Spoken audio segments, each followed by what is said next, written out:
السلام علیکم ورحمۃ اللہ وبرکاتہ۔ دوستو، آج میں آپ کو ایک داستان سنانے لگا ہوں علامہ اقبال اور مولانا شبلی نعمانی کی۔ ان دونوں کی ایک مشترکہ محبوبہ تھی، لیکن وہ ان دونوں کے ہاتھ نہیں آئی۔ وہ ان کے ساتھ ٹائم پاس کرتی رہی۔ جب فیصلے کا وقت آیا تو وہ ایک یہودی کے ساتھ بیرون ملک جا بسی، جو بعد میں مسلمان ہوا۔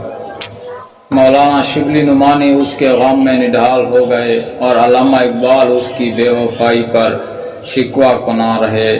مولانا شبلی نعمانی ایک محقق تھے اور علامہ اقبال ایک مفکر تھے، لیکن دونوں ایک لڑکی کو متاثر نہیں کر سکے۔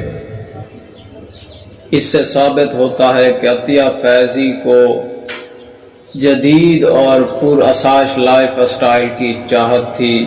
اس سے معلوم ہوا کہ خالی جیب والے مفکرین اور محققین دونوں محبت کی بازی ہار جاتے ہیں۔